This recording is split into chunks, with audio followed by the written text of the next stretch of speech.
Hello there. My name is Mark, aka the Canardian Jedi, and this is episode 105 of Holocron Chronicles. I'm joined as always by my trusty co-pilot, Charlie Mother Flippin' Cardin.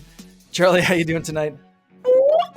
I don't know, man. Things are about ready to kind of catch on fire in here, so I don't know. I hope you have your fire extinguisher ready because there's going to be some hot shit going on. I'm just saying, but I don't want to spoil it. But yeah, we're gonna watch the world burn, and to help us spread some gasoline and light some matches, we brought in a special guest, a returning guest. Please welcome Tiara, aka Crafting on Ilum. Yes, we are here to listen and not judge. That is what our goal is today. Yeah, it's a goal. That is lofty goal. I'm not exactly it is sure. One of. Yes. Could be more. What is that? What is the pirate code? It's more of a guideline than a rule. Yes. I don't know. Yes. I just watched the first two Pirates of the Caribbean movies over the last couple of weeks to prepare for the Disney trip. We're watching like everything. And guidelines rather than rules. But yeah, we are going to be covering some Star Wars hot takes and just getting into it in the nicest way we can, but also kind of watching the world burn. So it's going to be fun.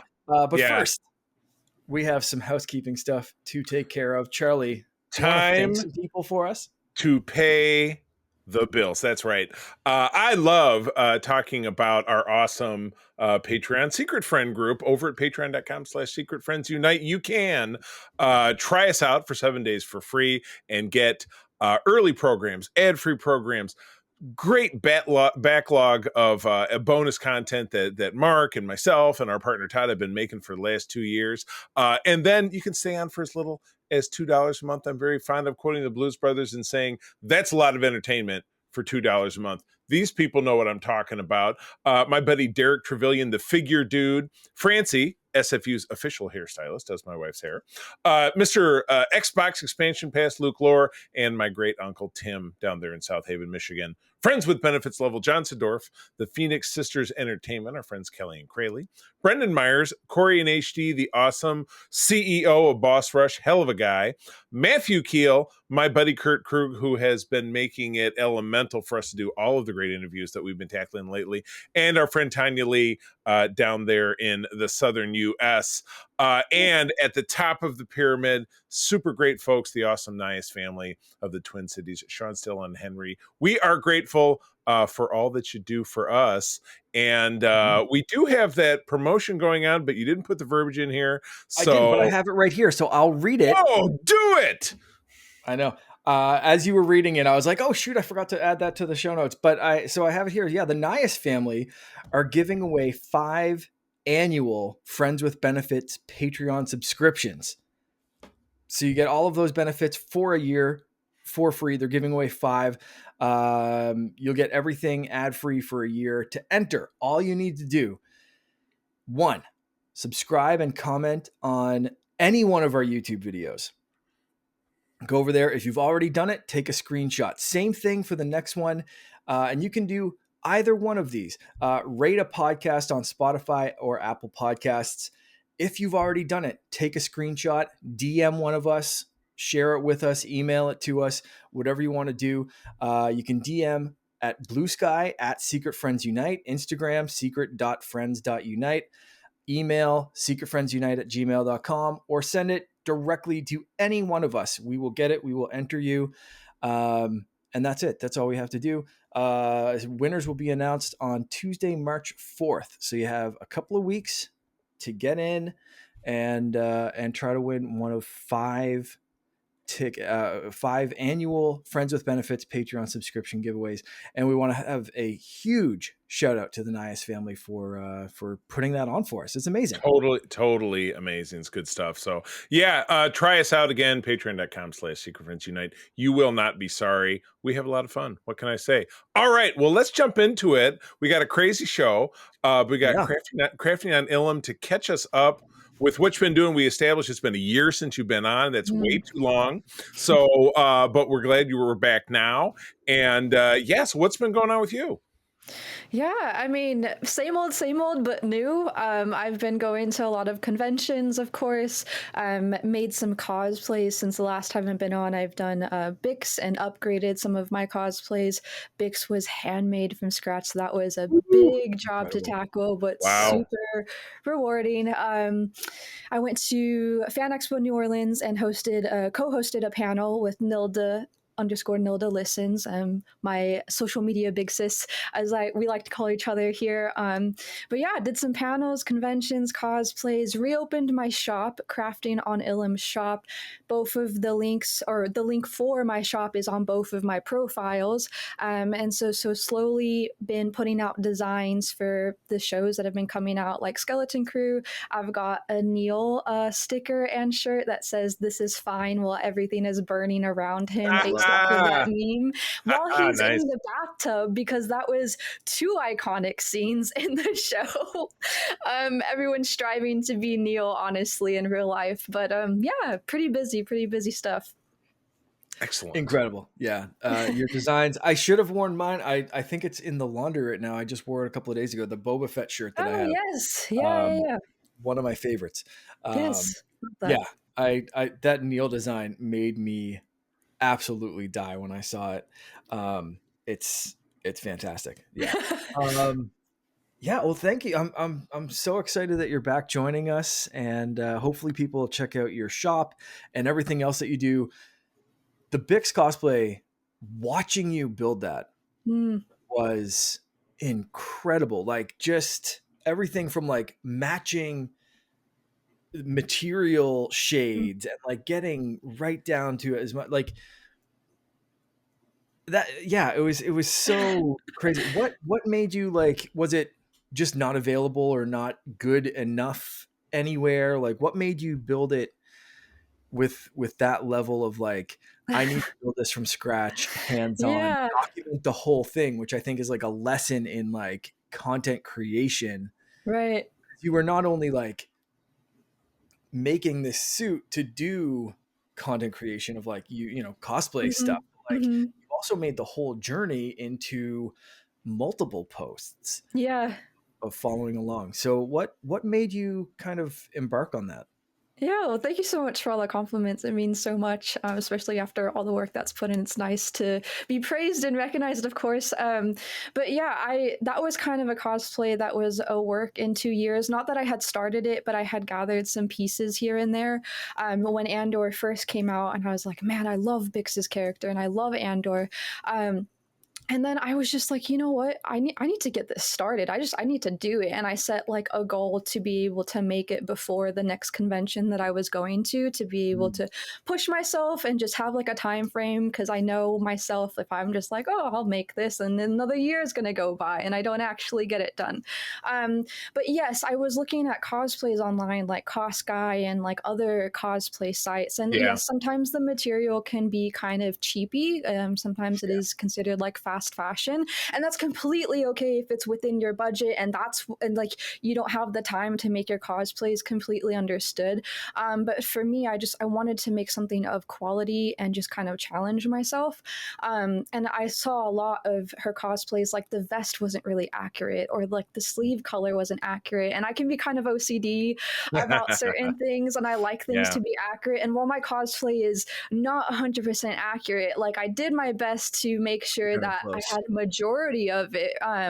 So yeah, I mean, a lot of that cosplay is a lot of my personality. Just like, all right, let's get this done. I want to make it super accurate, and I want it to be quality, and I need a time frame because I know myself. And I just wanted to share that because I know nothing. I honestly do. And I made a YouTube video about it, and I also have my YouTube channel where I post like convention vlogs and all that, and my cosplay edits. And I wanted to show that process, because you don't need to know everything about everything to start your cosplays or Yeah. build your cosplays. Very If true. you Yeah. just like to be crafty, just start, just do it. You know, I didn't watch any tutorials for the cosplay. I just started going, and yeah, so just as like I wanted to provide not like an inspiration, but just like, if I can do it, you can do it, and I support that, you know. Yeah. But Awesome. yeah.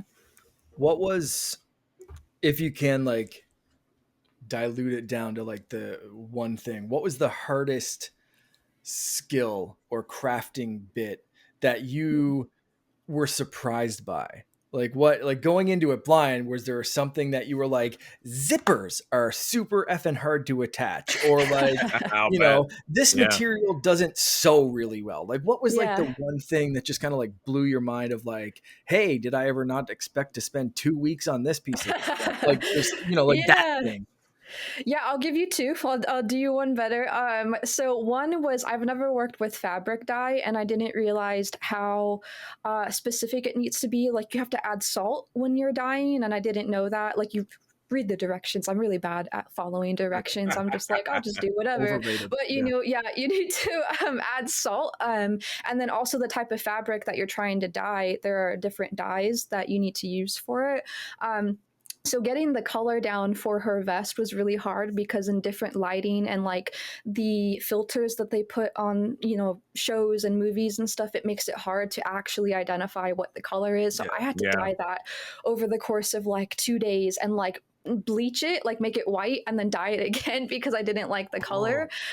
So that took me quite a bit. Her vest was the biggest obstacle to tackle. Sewing the like leather pieces, she has like the ribbing all across, like on her shoulders and Mm. on like going from her shoulders all the way down to her waist. Like that was really difficult because I don't know anything about sewing, so I don't know what stitching to look up or like what setting to put my sewing machine on. So the vest took me forever. That was the longest part of the cosplay, and I would like to redo it, but just thinking about the amount of time it's going to take, I'm just like, this is fine for now. Yeah. That's awesome. Well, it looks Yeah, great without having to redo it. So thank you. I understand that, because even just 3D printing stuff, Mm, I've printed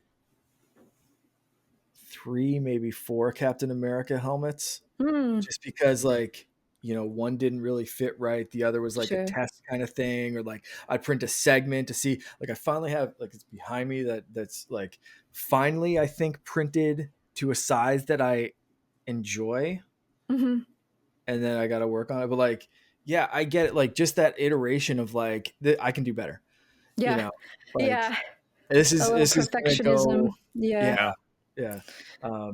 And it feels like a waste for me sometimes. Like it's, you know, and I know I'm not burning through that much filament, but it's like enough. And, you know, filament's fairly Hmm. cheap, but it's Hmm. still like, okay, these like 3 masks maybe combined cost me whatever, $30 or something like that. And it's like, well, I should have probably thought that out better, and it could have maybe cost me 10.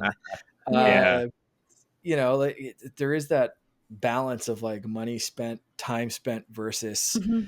Yeah. that little perfectionist bug just kind of Yes. like chewing Mhm. away at your brain. So I get Yeah. that. I respect it, but like, don't let it drive you crazy, I hope, because Yeah. it looks amazing. So Thank you. don't Yeah. take it apart too much.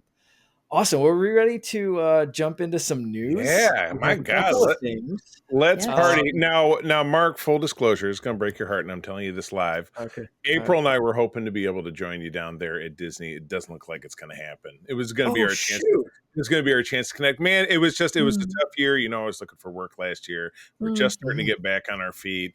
I would imagine we're going on the cruise again next year. That's, I think, porting out of Miami. So we might make a return trip then. But I definitely want to see what you've got here. I mean, I got to go just to see that. That's Yeah. incredible. Yeah. So far, this is only confirmed for the West Coast. Okay. So mm. when I'm going to be there, when you were thinking about it, this is only confirmed for West Coast so far. Luke Skywalker and R2D2 seem to be coming to Galaxy's Edge. I Yes. think right now this is only for like the Star Wars. What do they call it? Mhm. Like the celebration time. Yeah. Yeah. Oh, gotcha. Okay. So Force in days, which go May, yeah. from April till May-ish, some sort of Yeah. time. Yeah. They're also doing something. I didn't even add this to the show notes because I just read it. They are refreshing the lightsaber bits for Savi's workshop. What? So the lightsaber that's behind Oh. me, the lightsaber that my brother built a year or two ago. All of those, I don't know if they're going away permanently. Like the one I built, you can't build anymore at all. I don't know if the pieces that replaced that 2 years ago are also just going to be scrapped. for these new pieces. They were described when I just read this article. They were described as pieces that pirates have picked up throughout the galaxy. So I don't know if it's a tie-in for like Skeleton Crew or not. I'm not really sure, but yeah. So yeah. Oh, and there's starting May the 4th, an immersive experience will get, this immersive experience, meaning the lightsaber building, will get a new storyline in Reclaimed and Reforged. Park guests will get to use their scraps that have been scavenged by different pirates throughout the galaxy for their lightsaber builds. Oh my. That sounds incredible.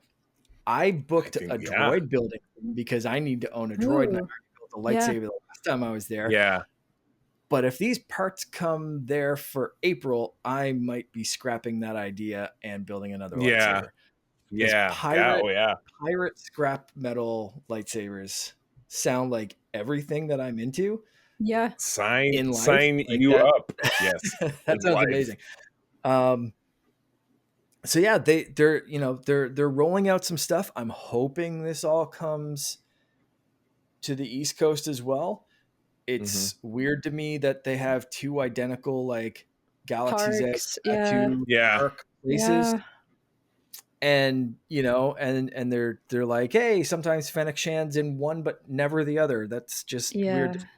Lousy bean counters. Terrible. Terrible. I have a little bit of a theory on that. So the East Coast Galaxy's Edge, they're a little bit more lenient on cosplaying. So like you can wear like your pretty I wore my Trilla down in the East Coast, and I don't think that you can do that in the West Coast, so I think that's kind of how they balance it out.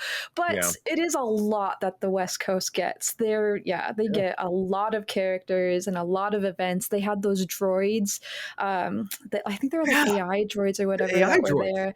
That they got, and it was just like, really? You're not going to give the East Coast anything? Just a little bit? They won't. They're not going to pay the freight. Ship them on over. That's a bummer. And I did read something about the AI droids that I thought made kind of sense in this way. It was the Imagineering is there.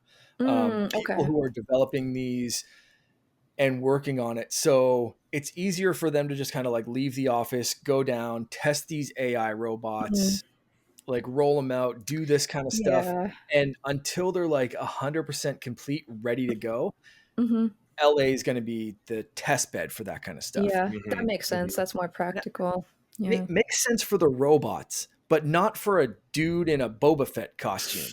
Like, just get that in Florida. Like, that one doesn't make sense. Yeah. Why can't you have Luke Skywalker for that swampy weather, that Boba Fett outfit? There's no doubt. Like, well, I mean, why can't you have Luke Skywalker running around Batuu? Why can't you do?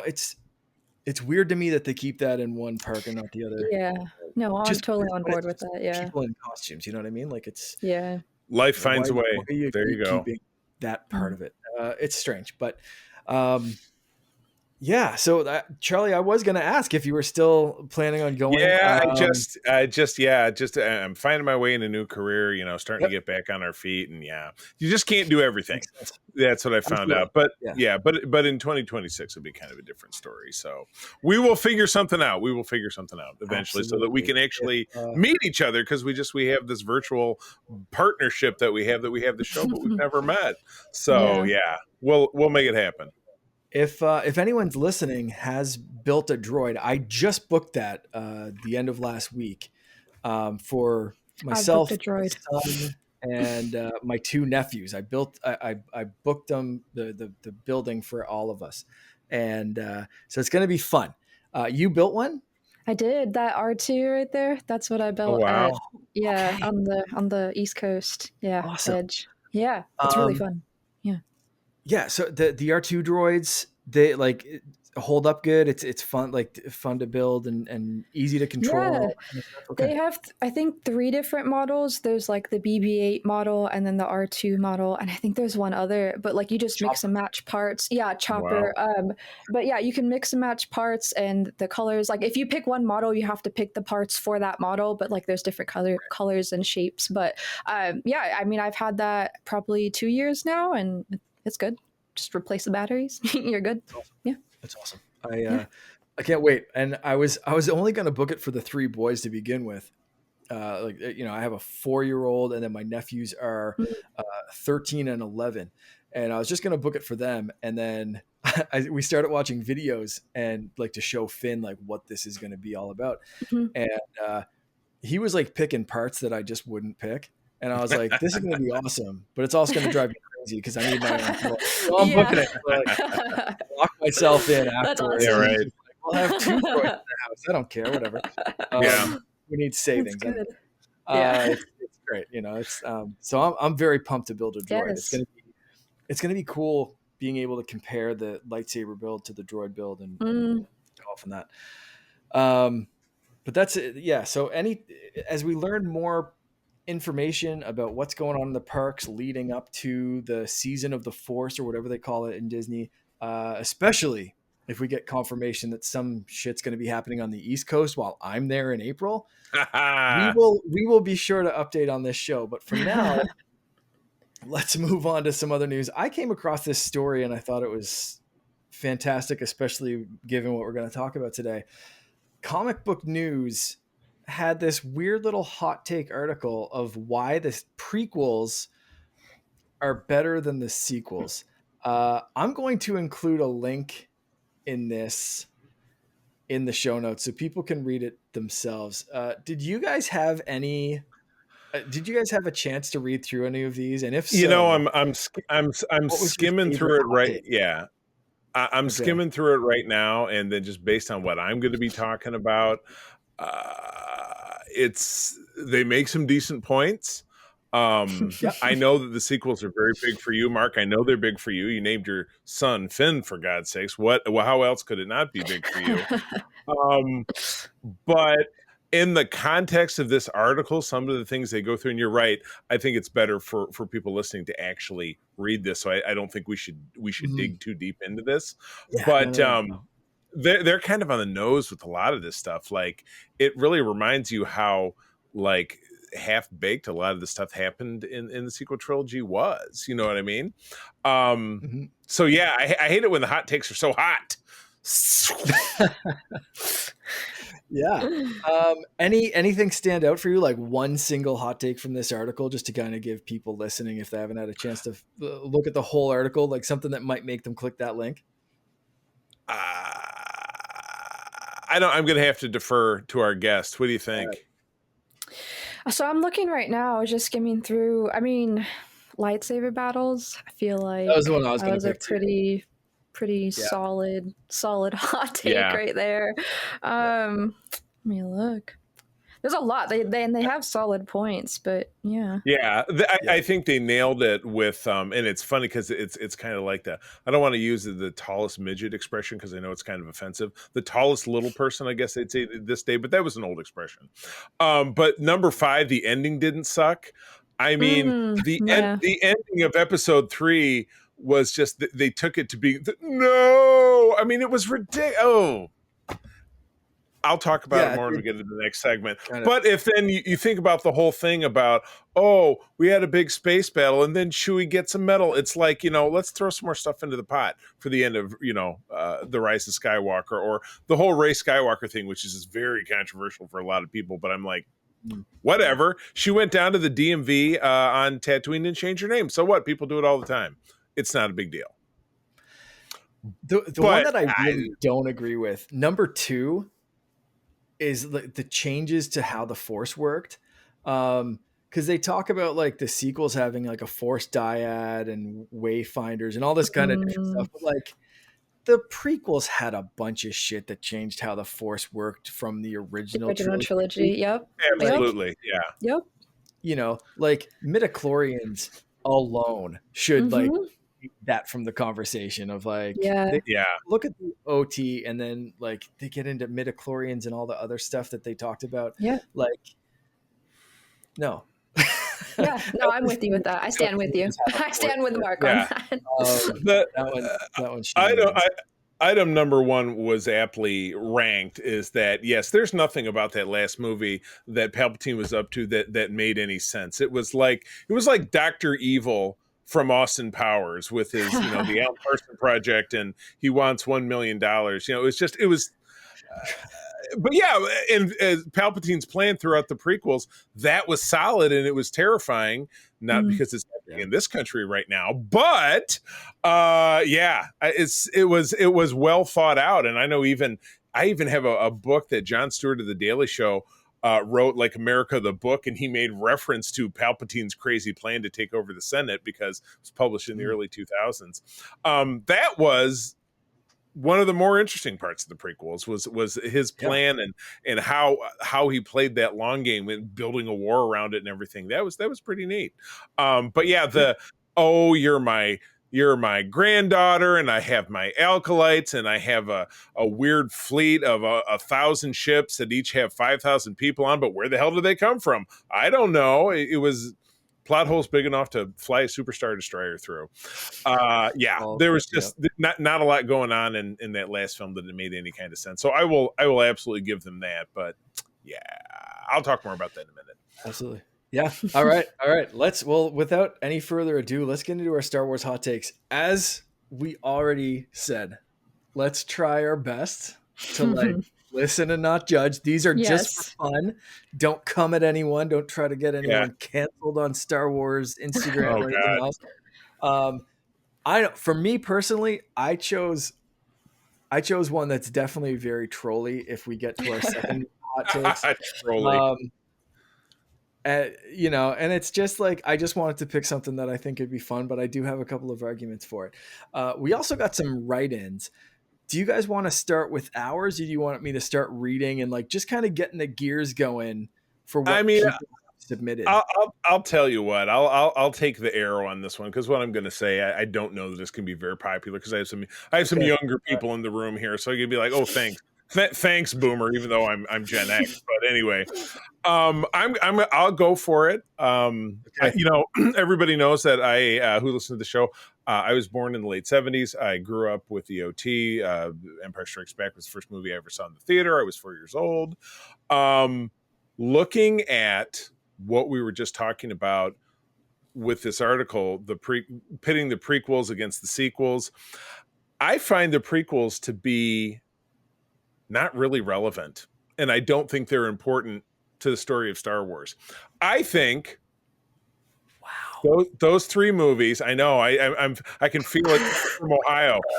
I think those three movies told a story that was so complete, and it had a silly ending with the Yub Nub and the Ewoks and the mixer and the cannibalism and all that. I think that I didn't need to see little kid Anakin turn into pissy teenager Anakin, then to finish with the big meh, and then Boba Fett, oh, he's mysterious, he's cool, here he is, he's a little clone boy and he's sad because his dad's head got chopped off. Even Oxford makes the point. Todd, who's our other partner, our shared cosplay husband, always says prequels are often terrible because if it was such a great idea, they would have done it in the first place. And there's a lot that I do enjoy, I will say, about those prequels. The lightsaber fights, 10-1. The first 2 minutes of episode 3 with the fly through above Coruscant, peak Star Wars for me. But I just don't know how much of it really resonates as a complete story. Oh my God. I hear the swelling. I hear the swelling. My brain is on fire. I don't understand. I can't compute. I had a feeling that's because this take is it's too hot. It's too hot. You can't take it. You can't take it. But there we go. Yes, I know I've hurt you. Show me on the Jar Jar doll where Charlie hurt me. And that's it. Yes, cancel me if you must. Just give me an okay, boomer. Okay. Okay, no, you know what? I understand to a point what you mean, specifically with Todd's quote of if it was such a great idea, you would have done that first, prequels, blah blah blah. But I think now, viewing them as a whole, I very much appreciate the prequels being a setup to the OT as much as, in the same way that I appreciate the Clone Wars and everything else, fleshing everything out. It just, to me, fleshes out this entire I mean, universe. I can absolutely appreciate the Clone Wars, which April and I are rewatching right now, way more than I can appreciate the rest of it, because it was a solid story. No, and you got to learn, Holy shit. You got to actually learn about, okay, well, here's what led Anakin from it, and then you get the character of Ahsoka. That didn't come from the prequels. That comes from those great Clone Wars, and that's my wife's favorite Star Wars character. We love Ahsoka in this house, but she's not from the prequels. Right. You know what I mean? Tiara, can you surmise what's happening on my end? I'm over here fuming. I mean, I'm a big sucker for backstory. I love like the history of characters, and I feel like that's what we get in the prequels. Like we get Count Dooku, who was Yoda's apprentice, who was in the original trilogy, and we get Obi-Wan, who was in the original. Like we get the backstory of like their origin story, and that's so important to me. And like if you watch the original trilogy and then the prequels, if you've never watched Star Wars before, like I've seen so many people reacting to it and they're like, what? Like Padme was Luke and Leia's mother? Like what? Like it's so crazy.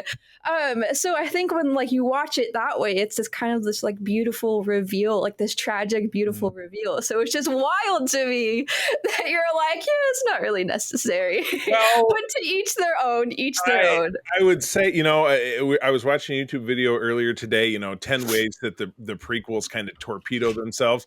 Why does Leia remember Padme when they've never met? You know what I mean? Oh, it's, it's and why, God, now I'm forgetting them, but all the things that just kind of got made up. So that, because that's what's so tough about prequels. You're so pigeonholed by continuity that preceded it. And Star Wars, much like Star Trek, 32 minutes and 7 seconds, finally talked about Star Trek. That's a record for you. No, it's so much worse in Star Trek, and because there's so much more continuity, and there has been over the last now 60 years, that they had to get to a point where they just soft rebooted things 2 or 3 different ways, because they're like, we're so handcuffed by this canon, how can we tell any kinds of stories? So, but I still don't move things forward. You don't have to go back. Move forward. New characters, new experiences. That's why, even as messy as the sequels got, I appreciated that they jumped things forward and they were trying to move things. I have a question for you. Do you want to see any type of work for the old Republic era, like a show, another video game, etc.? That's a great question, and we've definitely talked about it over on SFU Prime. When you dial your storytelling back 100,000 years, it's not even a prequel, because it's not teeing up anything else. It's just a story from a very long time ago. So I can get that. I can get behind that. For some reason, I like the Clone Wars and Rebels far better than I could anything that came out of the prequels. And then the sequels, as messy as they were, I just appreciate. And Mando, which is 5 years past Return of the Jedi, can really appreciate that, even though you're like, well, it's kind of an interquel, because it's like, well, we got some elements of this, and we're kind of teeing you up for this thing over here. You don't feel like the Clone Wars or Rebels was tied down in any way to what came before? Absolutely it was. I just think that they kept it together a little bit better. You know, I mean, than watching like Jar Jar Binks. Why? The Nemoidians with the heavy overtones of the Japanese, or the Germans, or what the hell ever. Jar Jar was supposed to be Jamaican. What George, what are you doing? I I have a written in hot take that I am going to jump in with. Please, let's hear it. Before our guest actually has a stroke. That'd be great. This is to counter everything that you're saying right now. Oh God. This is from Barry Dunn over at Impact Game Station. Good friend of mine, good friend of the shows, especially co-op mode in the video game space. But if you like video games, check out Barry's stuff on YouTube. He said, Jar Jar Binks was never annoying and will never be terrible. Was never terrible.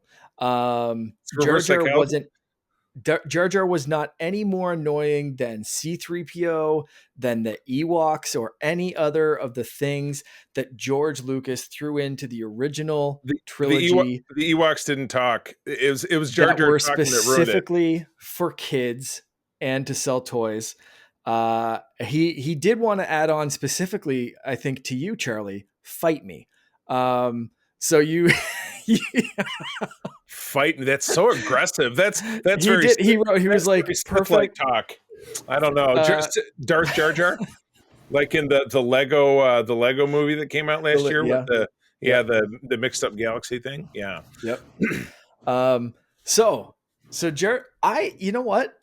I kind of see what Barry's saying. Because depending on when you came into it, if you've watched How I Met Your Mother, there's the whole theory of like when you watch Star Wars determines if you like Ewoks or not. And I think the exact same thing can be said about Jar Jar. I think if you watch Star Wars, like the prequels as an adult, Jar Jar was annoying. I think the same thing. Like if you got an adult watching the original trilogy right now, you'd be like, the fuck are these bears doing in the woods? How are they fighting stormtroopers? Great point. What's a yub nub? I was 7 years old with the Ewoks. I was 23 years old. There you go. Yeah. 7 versus 23. It's the wrong audience. It just wasn't going to resonate with you. Yeah. But I was going to see a Star Wars movie, and they're like, "Oh, it's a movie for kids." But we fanboys are like, "But it's for us," because yeah, exactly. Okay. Yeah, I get it. I think Barry's onto something with this hot take, man. He said it. I was like, we had a full on conversation on Discord about this. I was like, I like what you're saying. Like, I'm picking up what you're throwing down. I absolutely cannot wait to get to what Oxtra said, because I know he had a hot take of his own. But we should keep it in the present. So. Yes. Fair guest, please. Your rebuttal, because I know you want to hurt me. I'm glad I didn't tell you what town I lived in Michigan. So don't come find me. Okay, so another one of my hot takes. That's what we're asking for. That's what we're asking for here. All right. All right. Crispy. Yoda is one of the worst Jedi first to Mace. I do not like Yoda or Mace. Hands down. I am not a fan. Yoda is he's a poser with that fake ass accent, because Yaddle doesn't talk like that. Yeah, so either he had a closed head injury or he's just fucking with us. I don't know. Yeah, he's Yoda's. This one's getting me. I love Yoda. He's in pain. He's in legitimate pain. Yoda talks like that to honor his master. Is what his backwards talking master said. Yeah, that was the thing that. Yes, anyway, yes, I've heard that being established. I believe. Most people just think it's a gimmick. I mean, because I didn't know that.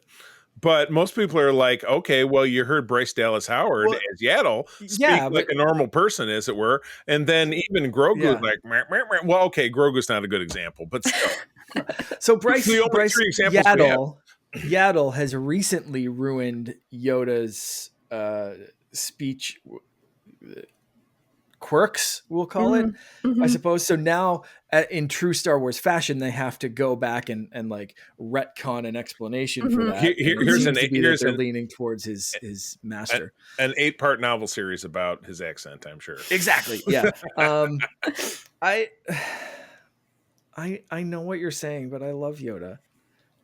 It hurts, If doesn't he were it? my boss, I would immediately report him to HR. I Yeah. went to him with my concerns, and he told me to suck it up and just Yeah. meditate. Yeah, that was really what he did to Anakin. He's like, well, I'm having these dreams about someone I love dying, and he's like, Yeah. whatever, bro, go, Yeah. go do a juice cleanse, go for a walk, spend some time in the sauna. I mean, he's just told him to go to the gym, basically. Yeah.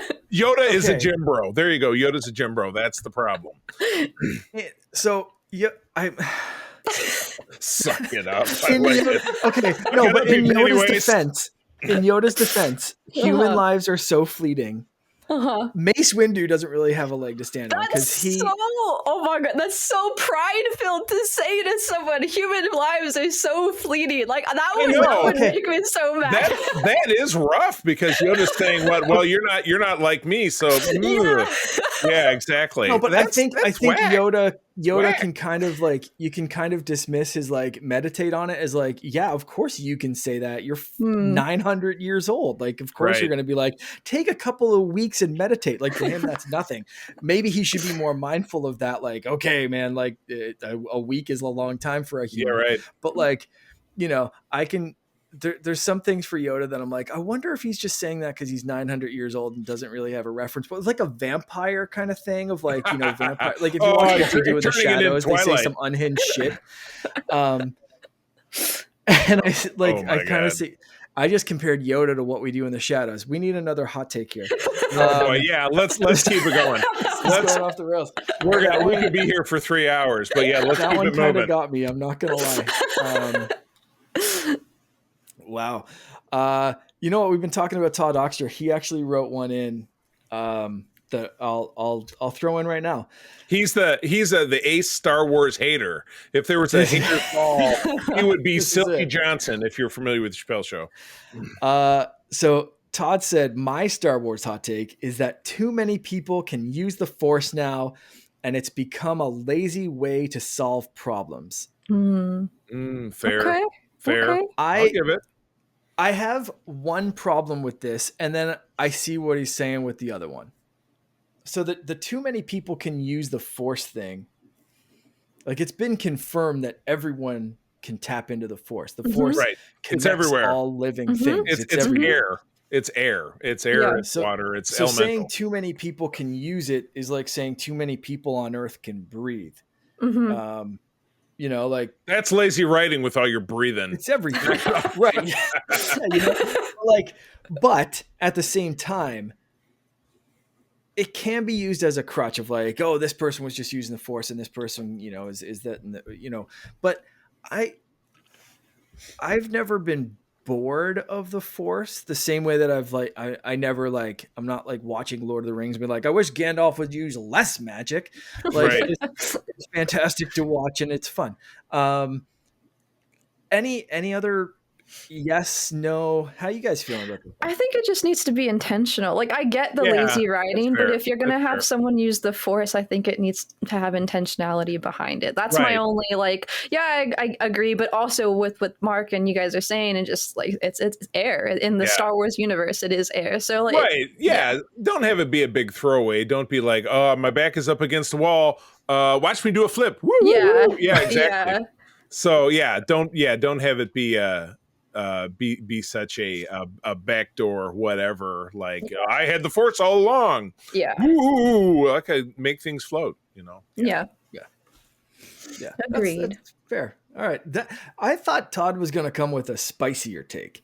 So it must be a slight. He was off today, I know, because he was probably sleeping off the Super Bowl. So maybe his mind wasn't too sharp. I don't know. That could have been it. That could have absolutely been it.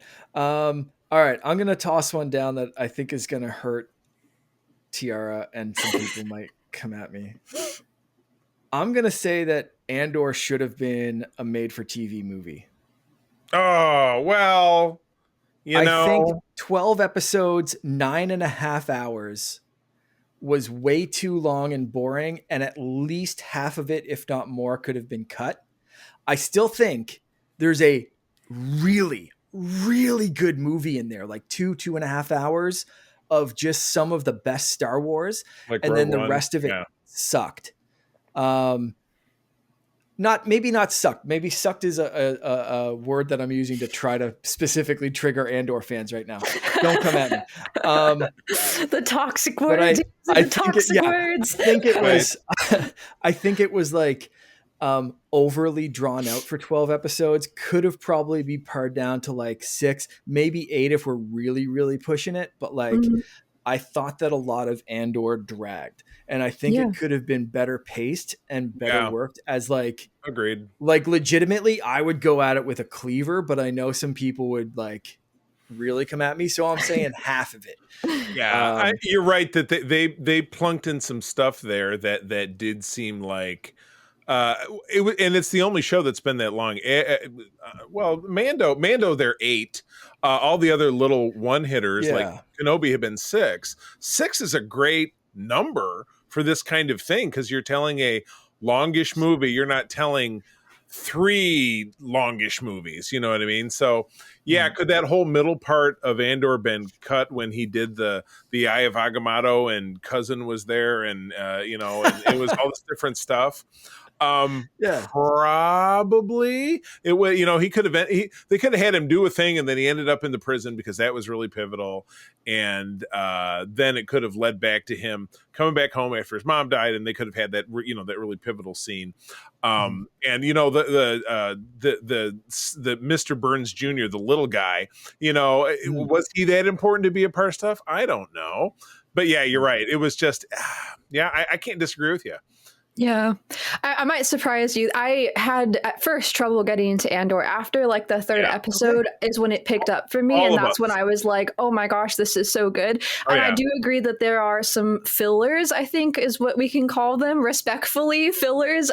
In the show, I love Cyril. I do. I love his character. I think he's ridiculous. But I think some of those scenes could have been cut down. There's a good like 5 minutes worth of him just eating cereal. Is it necessary? No. Is it comedic? Yes. And his mother henpecking the shit out of him. Where does that play in? Yeah. So I agree with that. I definitely agree with that. Oh.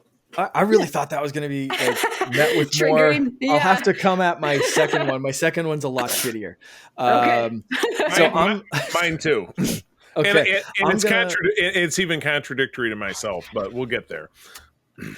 Okay, so I'm gonna blow through a couple of responses that we got online. We got a lot, so I'm gonna try to read through a few of these, and we'll see what we think. We'll start off I'm reading these in no particular order, just like how they're written on my response page. Shattered Stoves, who was just on the show last episode, great episode. They should have stuck with Rey's parents being nobodies. Hot take, thumbs up, thumbs down. Lending itself to how bad that last movie was. It was just it was JJ in a pissing match. You know what I mean? I can't argue with that. I loved Rey being nobody because it showed it was Broom Kid, and they stuck Broom Kid in there to show that like nobody could still, be somebody, because we all have the somebody, but like not the main character still. Right. But then Broom Kid maybe didn't have his time to shine. So I get that. Turbo Nerd had him on the show a couple of episodes ago as well. The Jedi are overhated, and most were overall good. You guys shitting on Yoda and Mace. What do you got for me? Your thumbs down. The Jedi just absolute hot trash in the summer. I think a lot of them were corrupt. I do. Okay. I mean, and many people really dislike the Acolyte, myself chiefly among them. Those people all sucked, every last one of them, in any way, shape, or form, except for maybe the 2 youngest ones, because they were like, we don't know what we're doing. I've read a good amount of novels where I see a lot of Jedi who are just doing some shady things, and I'm like, I don't know how I feel about them anymore. Absolute power corrupts, and then you had Yoda at the top of it. We're already bashing him. We're pissing on Yoda's bones here. Let's face it. And he didn't have any because he faded, and he just faded in his little bed, in his little withered blanket. In his nap. Luke probably went through his stash after that too. Yeah, absolutely. Good. Oh my god! But Dagobah yeah, the stuff. Jedi are kind of crook, and I think they Yeah. kind of got what's coming to them. Yeah. So the overall thought is that Rey's going to turn this. She's going to turn the beat around, right? She's going to do some good stuff. So I believe in Rey. I like this take, honestly, because I think the movies, for narrative reasons, we've seen the focus on a lot of shitty Jedi because we had to see how they were taken down. Mm-hmm. So there's a lot of ego at the top, but I think overall a lot of the Jedi wanted to do good. We see people like Quinlan, we see people like Qui-Gon, Cal Kestis, Kanan. Like, we see these people who, even at their lowest, Obi-Wan's a great example of this. At his absolute lowest, was still good, still wanted to do good. Even cutting up that whale meat. I'm taking some home. Yes, there were a lot of shitty Jedi at the top and like making the calls and being so like, egotistical. That council, what a bunch of dicks. Big time. But I think overall, if you look at the grand scale of like how many Jedi there were, I think Turbo Nerd's onto something. I agree. I have a little bit of a counterpoint. I think for some of the Jedi that you mentioned, it took them to be separate from the Jedi Order to be the Jedi that they were meant to be. So like that's a little bit of a little counter. Yeah, exactly. So she left the Order. Yeah. Kanan too. And I mean, they're younger, and so they have more of like experience in the real world aside from the Order, like those who grew up in it. But I just that's my little perspective. But I see where you're going. I see where you're going with that. Dogmatic view of the Jedi. Even Palpatine nailed it when he said that. It's very like, here's the big book of Jedi. Blah, blah, blah. Yeah. A lot of the Jedi rules are such bullshit. I mean, you can have compassion, but don't have sex because that's too much compassion. I mean, who came up with that shit? Boo. Gory Comics wrote in with, the Old Republic era is better than the entire Skywalker era. That probably has, most people don't know anything about it. Let's face it. If it hasn't been on the screen, most people don't know a damn thing. Let's face it. Because the comics, and I've read the comics, my very first comic at age 6 was Marvel Star Wars, 1982. So I'm a comic guy. Mark, you're a video game guy, as are a lot, but we're all very niche. The people, the Joe moviegoer out there, even goes beyond the TV shows. It's just what's been in those 11 movies. 11 Are we at 11? That's what people know. So the Old Republic is just people reading books and people reading comics or playing the video games and stuff. Really, a lot of Old Republic is from Knights of the Old Republic, like the video game era. And I'll give it, like, the CGI trailers and the stuff from those games is crazy, very interesting stuff. But I have to throw a caveat out there that it's all video game stuff, and it's meant to be wildly overpowered. Same problem that Starkiller has. It's meant to be wildly overpowered video game shenanigans that makes it more entertaining to play because it's a and game. to watch these crazy CGI cutscenes. But it's maybe not something that is cinematic, believably entertaining in like a cinematic canon verse. So I get it. Some of it, like, if you haven't watched the Knights of the Old Republic, like even just the CGI cut, like trailers and that kind of stuff, like the clips and stuff. Go watch it. Amazing.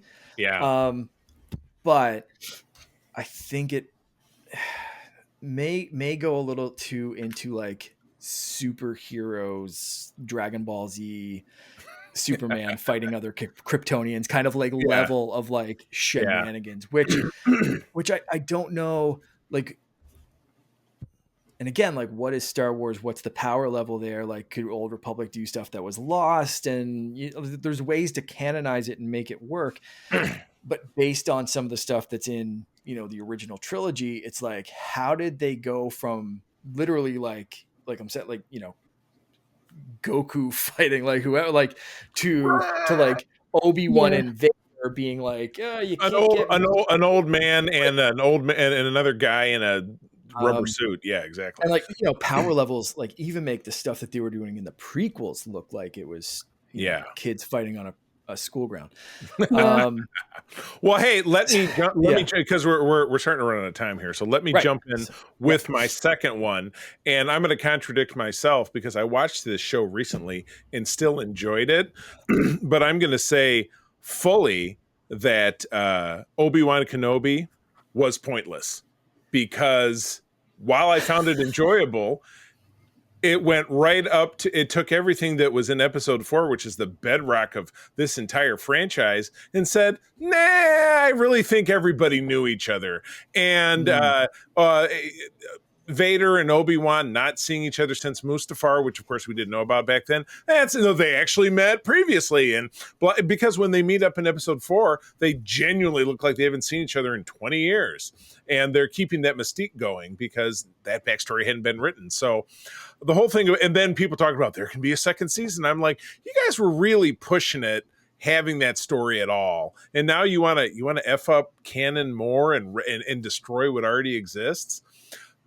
I love Ewan McGregor. Thought it was a great portrayal. I love the Vivian, the young little lady who was playing Leia. Absolutely fantastic. Great moments. Really pointless series. Sorry. I'll just burst into flames over here because I can feel it. I can feel Tiana just beaming it at me. It's coming, honestly, it's coming north.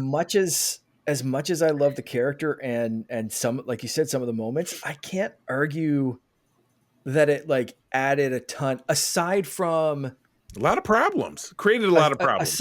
Aside from like the you know, Darth Vader killed your father explanation kind of thing. But like, I mean, even that could have been extrapolated from episode 3. So like, yeah, there was not a ton that like added to the overall canon explanation of things.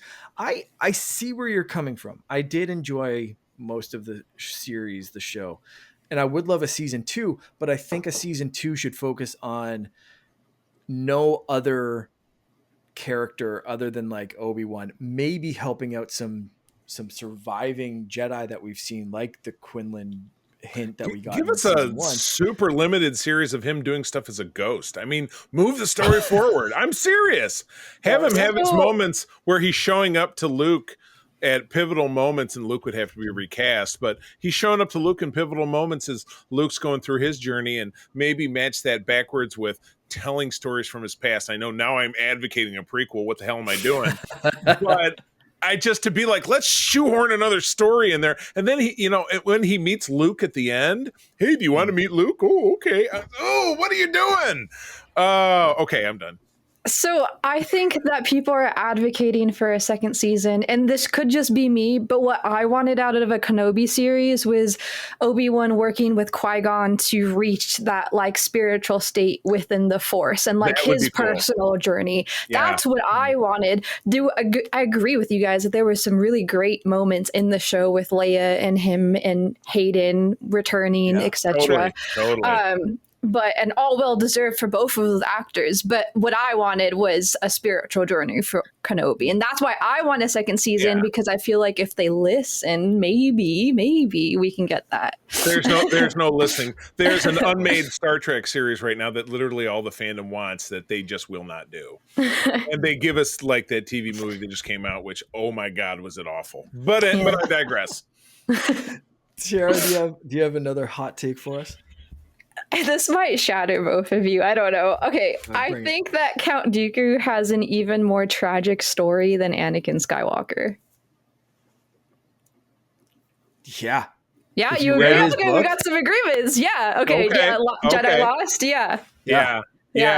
I mean, when you see, you know, when we finally, and it was only really recently with the Tales of the Jedi that we really learned his moment of finally flipping that switch. He had one day where he lost his son and his Jedi wife. I don't know, however you want to, his mentor, or someone I'm trying to remember the connection between them.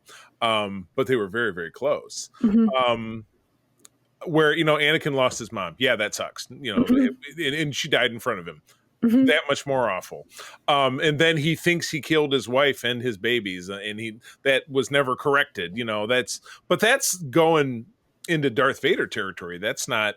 Mhm. Yeah, Dooku. Yeah. Yeah, we agree. Sweet. Yeah. I love that take, and I don't think enough people appreciate it up to the point of Anakin killing Dooku. Mhm. Which, I mean, if you read the book and watch like the Tales episodes and then watch it up to that point, thinking that he was being trained to be the second Sith. He Yeah. was the second, he gave up everything to do this. He was also the best, if not like one of the best, but like the best duelist Yeah. in the galaxy. Yeah. To then have, like Anakin kind of overtake him in not just in a duel, but like he's the new apprentice kind of way. Right. Incredibly tragic. And, because he lost and Anakin won. So like, obviously like makes it like kind of a built-in deeper tragedy. Cake down, in bake a lot of down. ways. Yeah. I love that take. Yeah. Yeah, because I was just thinking, like, he spent his entire life in the Jedi Order trying to fight their ego, and actually wanting to do good, and he turned to the dark side because he thought he could do more good with that, and gave his entire life to that, and it amounted to nothing. So it meant into him being losing his ability to play the piano and then never getting ahead in a major corporation. Yes. Incredible. All right, I have a couple more write-ins that I want to get at. We can even do. I know we're running over time. So yeah, we can do like thumbs up, thumbs okay, down. let's do that. Get your thumbs ready. Wait, do this. Yeah. Okay. All right. Ready. Snips and Stripes wrote in, as a show, The Bad Batch is better written than the Clone Wars. I'm giving that a thumbs up. Absolutely. Only. Okay, the Clone Wars had more of an arc. Like most shows, it started in a place that maybe not so strong, ended in one of the single best segments of all of Star Wars. So the end of Ahsoka's story, yes, I would hold it. It's better than 2/3 of the films. Let's face it. It is. It really is. I'm going to give this one the thumbs up based on succinctness. Right. They had one story. They told it. There was a beginning, a middle, and an end. Absolutely. Okay. But like overall, enjoyed some of the Clone Wars arcs better. But overall, I think there was some writing, and filler episodes, and that kind of stuff in Clone Wars. Next one, Cybertron Highguard. Sorry, Kyle Katarn should be reintroduced in Star Wars canon. I don't know that much about the character. I don't have an opinion. I'm going to go thumbs up. But sure, why not? He can fit. I'm just going to say one of the few video game characters. Yes, he can fit. Yeah. Okay. Like super hot take. Same question for Dash Rendar. Even I'll give that a thumbs down. I said yes. I love Shadows. Say yes to that one too. Yeah. No, Shadows of the Empire is an institution for us who lived it at the time. Because I was in college. Me and Oxtra and John, who's our other original secret friend, all worshipped Shadows of the Empire. It was the Clone Wars for your guys' era, as to the Clone Wars is for your us. guys' era, like we're 100. Thanks, Dal. Yes. I appreciate that. But it's true. It is true. Okay. Okay. Bird City Beast. Victory Celebration is a better ending song for Return of the Jedi than the original Yub Nub. Generational divide right there. That might end up being our new outro song. You know what? Okay. There's a cutoff of bridge somewhere. Yeah, we're just like dominating. It is. I've been won over. I think you guys are right. You've yubbed your way into my heart. Okay, next. All right, next one. Noah's Cantina. Rogue One is a top 3 Star Wars movie. It's my fourth. It's my fourth. I was just going to say, does not crack the top. It's my fourth. Yeah. It did for me. It pushed Jedi out. It's number 3. Oh wow. Okay. Huh.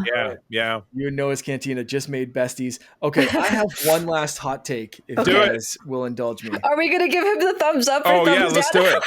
This isn't gonna. I'm ready. No, All just right, get sir. your fingers ready for me. Just no thumbs up. No, just fingers. Double fingers for me. Oh no finger. Oh, put your Kylo hands Ren up. is a better written villain than Darth Vader in the original trilogy. Thumbs up from Charlie? I thought you were going to I'm flip me so right off. I shocked, said this yeah. one to just I'm so shocked. piss people off. He, he had a face. Vader didn't have a face. You could watch. Okay. And the performance, again, you're like, oh, it's a guy in a mask. There was no great. David Prowse is wearing the suit. Okay. James Earl Jones, a voice for the agent. I'm not saying he's a better villain. Adam Driver not. delivering that performance and his arc and everything that he did could be one of the only things about the sequels that I actually liked was him. Right. And I don't think for a second he's a better villain. I think he was better written and planned out for 3 movies than Darth Vader. Like he had more of a motivation backstory than Darth Vader did, without including the prequels, without including anything. I can see that. Yeah. Just taking the 4, 5, 6. Yeah. I think the 3 movies presented a better written mythos for Kylo Ren than the original trilogy did for Darth I get Vader. that. Yeah. Still think Vader's a more imposing bad guy. He's more iconic. Yeah. Right. But I don't think his motivations were. We needed the prequels to give Vader a motivation, more weight to his character. Yeah, which is just. I'm not going to talk more about. He's so mad. No, that's like okay. Well, I expected this one to be more like you can only like it if you watch a thing that comes out 20 years later. Oh, that makes a lot of sense. Right. Okay. Oh my god. Okay. All right.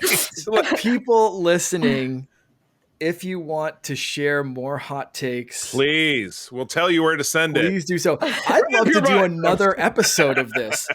If there's someone else listening that's like, I got one, or a couple of more episodes, let me know. It would be great. This has been fantastic. We have the time because we're filling space until Andor season 2. Until Andor, yeah. Unless you want to start, there's more Young Jedi Adventures dropping in March. So if we want to talk about some, you know what, I'm advocating Star Wars. I'm advocating that because we've never done it before. So we could even just we could just talk about the series and have that be an episode. But anyway, let's wrap her up and get up on out of here. Absolutely. Tiara, thank you so much for joining us. This was a blast. Yes. This was awesome. Please tell people where they can follow you and all the things. Well, thank you so much for having me on a second time. I've had so much fun. I love seeing Charlie get mad. I love surprising you, like all the things. It's been really fun. Yes, so I am on YouTube. I have a little TikTok account that I occasionally post on, and my Instagram is my main hub.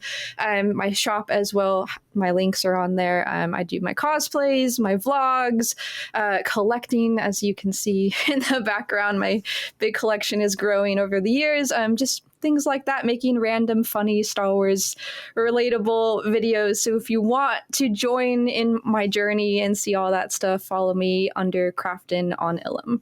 Yay. And Mark, what about you?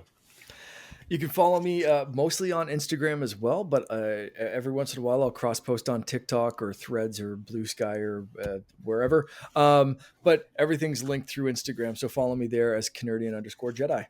Awesome. And I can be found on the big 3, so to speak, Blue Sky, Threads, and Instagram. I am at the C3, TheCeeThree. When I'm not there, and I just post dumb stuff there, pictures of my cats, my wife and I going for a walk. It's nothing earth-shattering, but we'd like to have fun. But mostly our Secret Friends Unite Discord, that's the place where all the action happens. Without the Discord, we couldn't have put this episode together because that's how we got all these great hot takes. So find us there. If you have troubles finding us there, shoot one of us a DM or use secretfriendsunite@gmail.com, the old mailbag. That is a surefire way to reach us. But with that is the end of the show. Thank you for joining us. I'm going to tell you as always that sharing is caring and to keep on trucking. May the force be with you. Rex, play us out.